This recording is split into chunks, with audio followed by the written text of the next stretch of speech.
thank you very much for joining us today. My name is Ian Scott and I'm the managing partner at Scott Legal. Today we're going to talk about the E-2 visa requirements. And before we start, I just want to let you know that the E-2 visa is a visa that is very near and dear to our hearts. The reason is the firm was actually founded on an E-2 visa. So today we're going to go through the 6 E-2 visa requirements. The first E-2 visa requirement is that you have to be a national of a treaty country.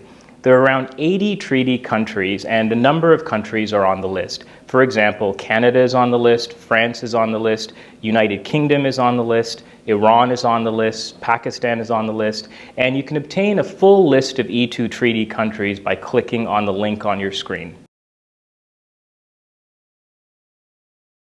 The second E-2 visa requirement is that the investor has to invest money in the United States.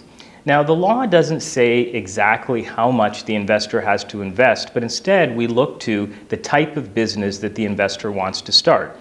So for example, if the investor starts a service-oriented business like a consulting firm, then the investor could theoretically invest as little as $50,000 to get the E-2 visa. But if the investor starts, for example, a manufacturing firm, then the investor would have to invest several hundreds of thousands of dollars to obtain an E-2 visa.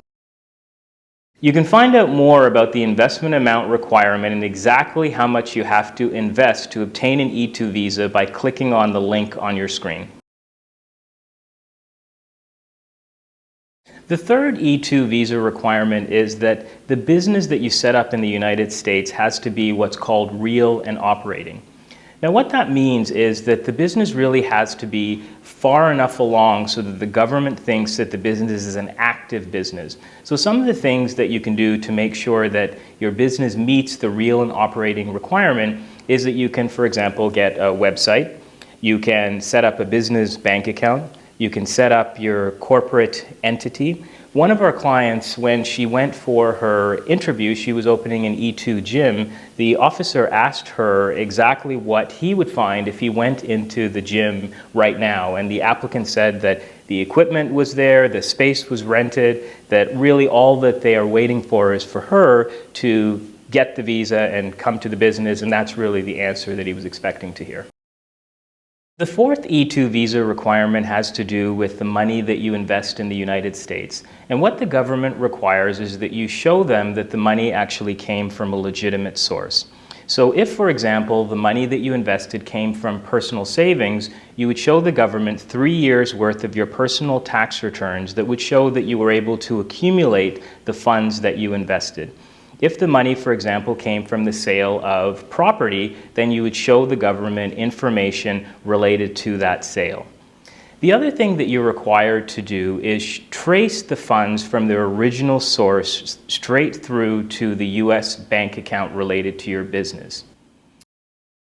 You can find out more about the source of funds requirement and exactly what documentation that you would have to provide to the U.S. government by clicking on the link on your screen. The fifth E-2 visa requirement really goes to the crux of why the U.S. government created this program.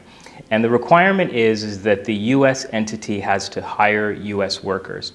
Now, if you're starting a business, then you can meet this requirement by showing the government a 5-year business plan that shows how you plan to hire employees over that 5-year period.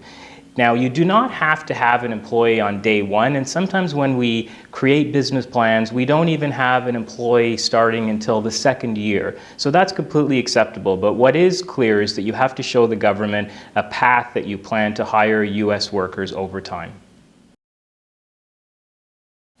In addition to the business plan, another great piece of evidence to show the government that you plan to hire U.S. workers are letters of intent from prospective clients. Now, these letters of intent do not have to be formal contracts, but really what we're getting at is that the letters indicate that you have companies or individuals that would like to hire you, and this shows the government that your business is a viable business and ultimately would be able to support U.S. workers. The sixth E-2 visa requirement is arguably the easiest to fulfill. And what that requirement is that you have to attest to the U.S. government that you plan to leave the U.S. when your E-2 status terminates. And typically we can do this with a simple letter that says that you plan to do this. The only time that this becomes a little bit more complicated if there's some indication that you plan to remain in the United States permanently. And the biggest indication of this is if, for example, someone has filed an immigrant petition, so a green card petition, on your behalf. To find out more about the requirement to depart the United States after your E-2 status has terminated, and also any implications associated with a green card petition being filed on your behalf, please click on the link on the screen.